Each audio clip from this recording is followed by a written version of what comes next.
You are above every other. Your love amazes me. You created every beautiful color for everyone to see. I want the world to know, I want my life to show just what your love has done for me. In your love I'm free, in your love I'm forgiven, forgiven. Your love it makes me sing, your love it gives me a reason to lift my voice, yeah.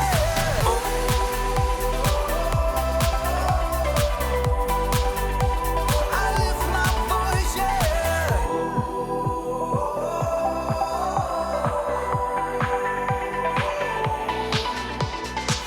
You are the giver of all things good and perfect. I give you all of my praise, God, 'cause only you deserve it. I want the world to know, I want my life to show just what your love has done for me. In your love I'm free, in your love I'm forgiven, forgiven. Your love it makes me sing, your love it gives me a reason to lift my voice, yeah.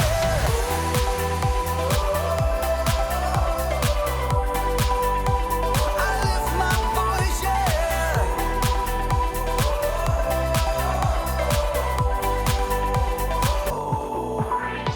I sing and dance, I clap my hands, I lift my voice, I lift my voice. I sing and dance, I clap my hands, I lift my voice, I lift my voice. In your love I'm free, in your love I'm forgiven, forgiven.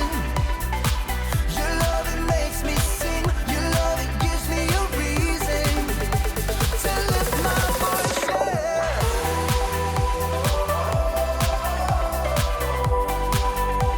I lift my voice, yeah.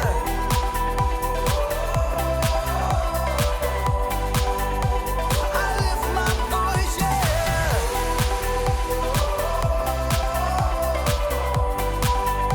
I lift my voice, yeah.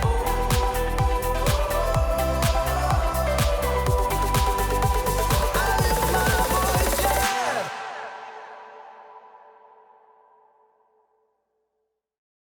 So there. I can't send that. Delete, delete, delete.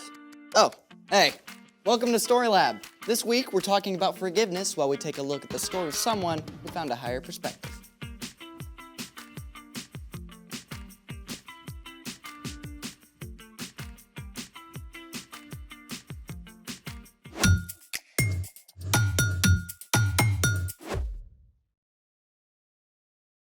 Hey, I'm Carter. And I'm Zeke. We're talking about forgiveness, which is deciding that someone who has wronged you doesn't have to pay. Spoiler alert, there is money in today's story.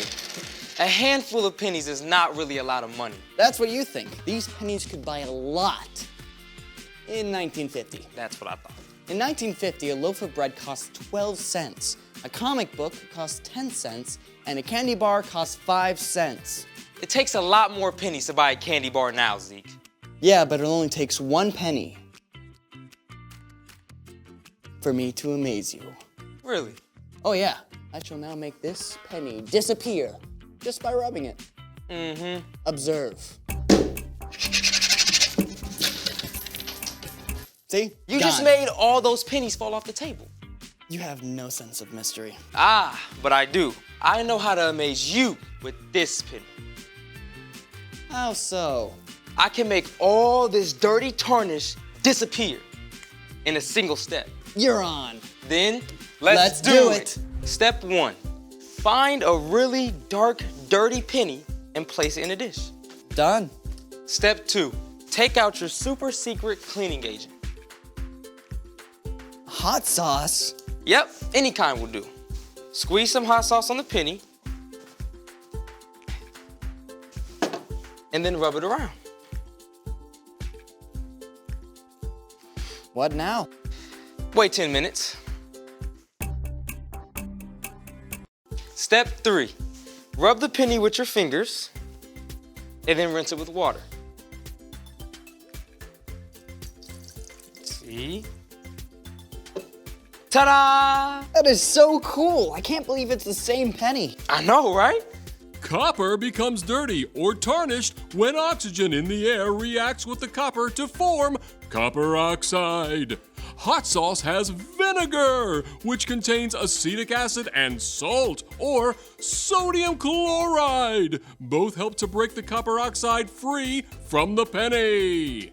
Double whammy. The hot sauce wipes the dirt away like it was never there. You know, my mom has this giant copper tub that's extremely tarnished. You think the hot sauce would work on it? I mean, there is only one way to find out. Ready? Ready.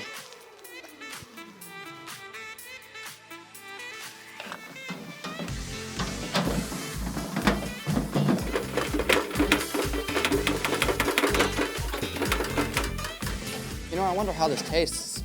I don't think you want to taste that, Zeke. Oh, is that a dare? It's a double dare. Okay.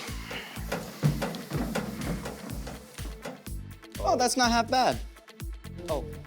Oh, whoa, that's hot. Oh, that's hot. Whoa, oh, that's really hot. Zeke, I would love some help. Give me a moment.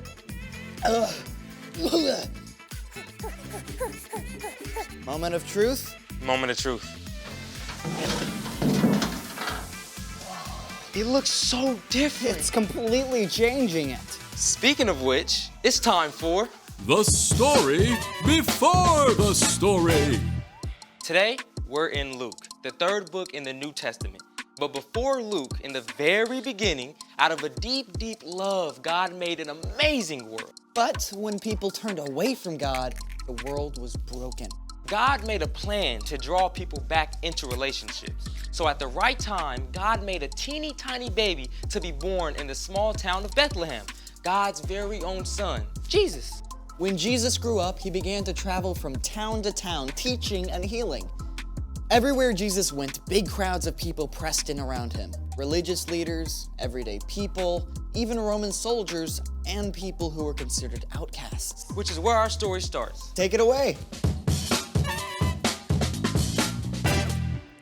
Hey everyone, I'm Brian. One day, Jesus and his followers passed through the city of Jericho on their way to Jerusalem.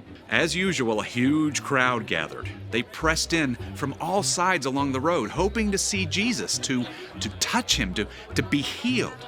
But one man was stuck on the edge of the crowd, a tax collector named Zacchaeus. Now, we know 3 things about Zacchaeus. He had a really hard to spell name, he had a lot of money, and he was super short, which meant he was basically getting run over by this crowd. Now, okay, you've got to understand about tax collectors, nobody liked them. And to be honest, it was for a good reason. Tax collectors were Jewish people who worked for the Roman government that was ruling over them. So it was like they were working for the enemy.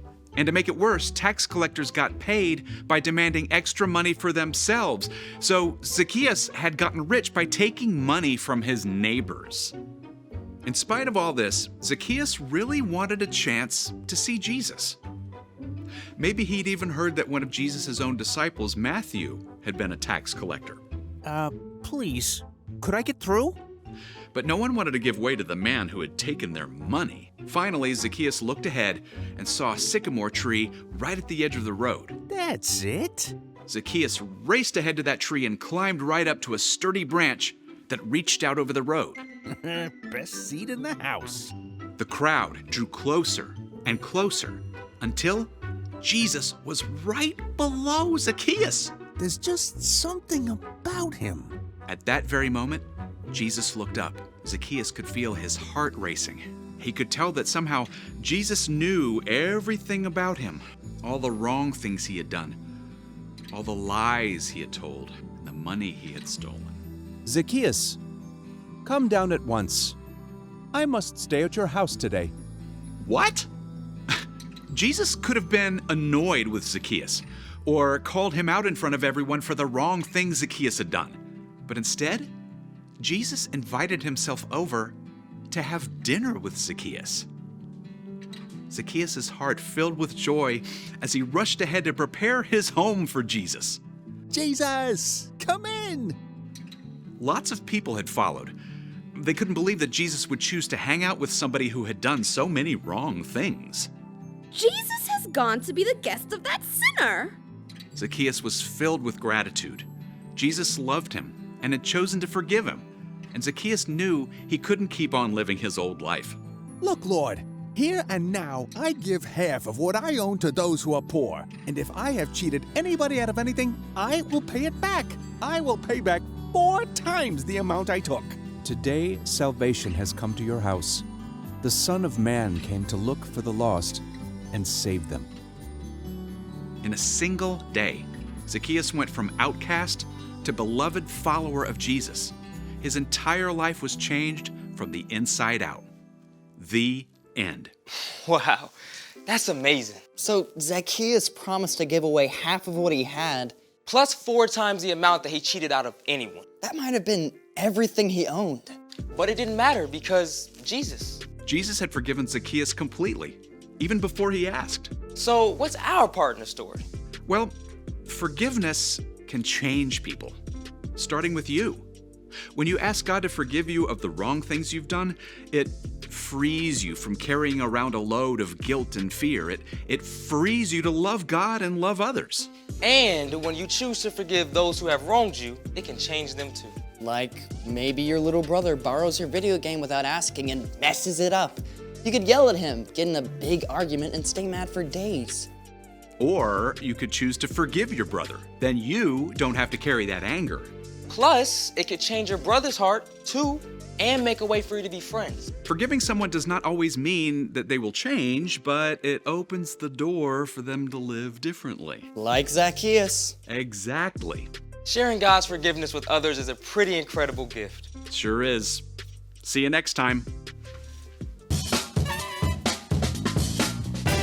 So here's the thing. When you forgive others, it can change them. And hot sauce. Hot sauce can change things too. Now you're making me want some hot sauce. Thanks for joining us in the Story Lab. See you next time.